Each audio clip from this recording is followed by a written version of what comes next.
You're listening to the LoFi Music Academy podcast, your go-to space for all things lo-fi. Sit back, relax, and let's dive into the world of lo-fi music production. Hi, and welcome to the LoFi Music Academy podcast. I'm Spencer J, your guide through the chilled-out, atmospheric world of lo-fi beats. Today, we're diving into one of the most essential elements of any lo-fi track, the bass line. In this episode, we're going to break down how to craft warm, nostalgic bass lines that sit perfectly in your lo-fi mix. Whether you're a beginner or already have some production skills under your belt, these tips will help you create bass lines that groove effortlessly with your drums and melodies.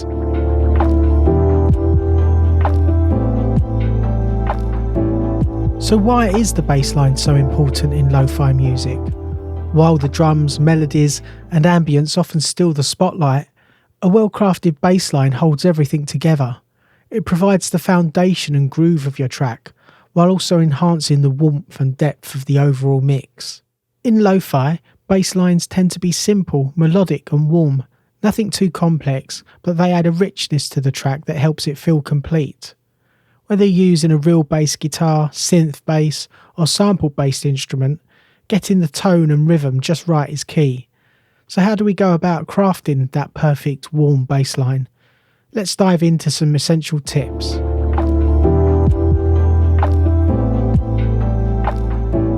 First up, let's look at choosing the right bass sound. In lo-fi, we're not looking for harsh, aggressive bass tones like you hear in hip-hop or EDM. Instead, we're aiming for warmth, smoothness and subtlety. For this, you'll want to start with a bass sound that already has that rounded vintage vibe. If you're using virtual instruments, look for presets labelled as vintage bass or Juno bass, or even electric bass. Soft synths like the Mini Moog or Juno 60 plugins are great for achieving those fat, warm tones that are perfect for lo-fi. And if you're using samples, check out bass guitar loops or even sub-bass samples that don't overpower the track but still provide a solid foundation. One of the most important things is to avoid overly bright or harsh sounding basses. Go for mellow tones that fit in with the cozy vibe of lo-fi.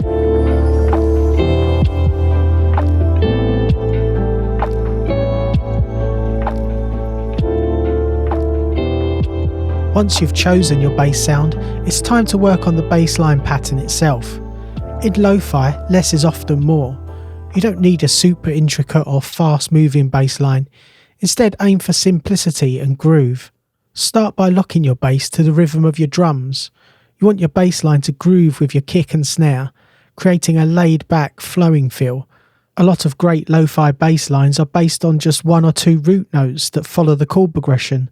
You can add variation by introducing octave jumps or sliding notes to give it some flavour without overcomplicating things.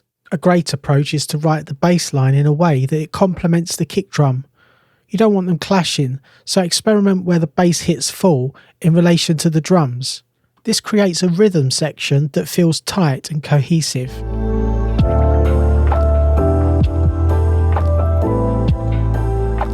Now that you've got your lo-fi bass pattern locked in, let's talk about how to give your bass line that extra warmth and texture.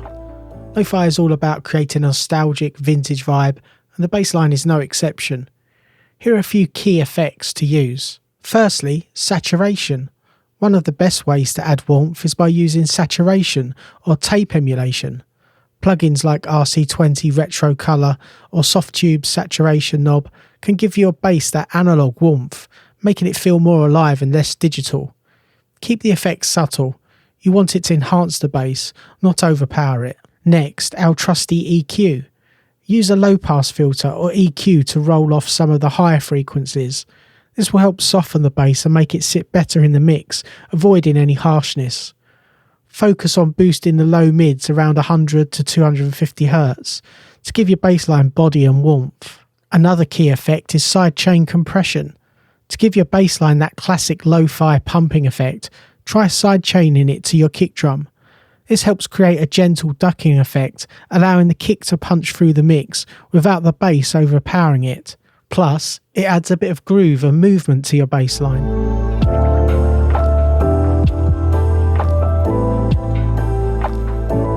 One key element of lo-fi music is its human feel.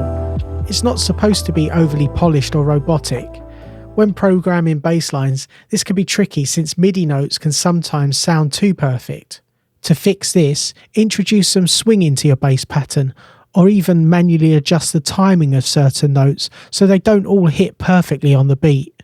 You want that slightly laid back, off-grid feel, just like a human bass player would bring to a live performance. Most DAWs have swing or groove settings you can apply to MIDI tracks, so experiment with different levels of swing until you find a feel that suits the vibe of your track. Another great tip is to vary the velocity of your notes slightly.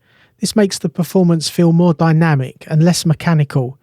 Even tiny adjustments can make a big difference.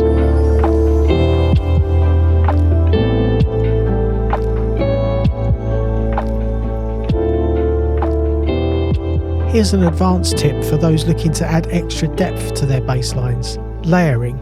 You can layer two bass sounds, a low sub bass for the foundation and a slightly higher bass sound for character and texture. Make sure to keep the low end clean by rolling off some of the lows on the upper bass layer to avoid clashing frequencies. This technique works wonders for adding fullness to your track without overcrowding the mix.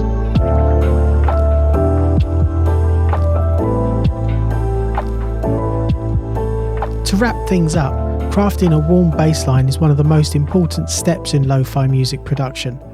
Remember, simplicity is key, and a well-designed bass line can add depth and emotion to your track without needing to steal the spotlight.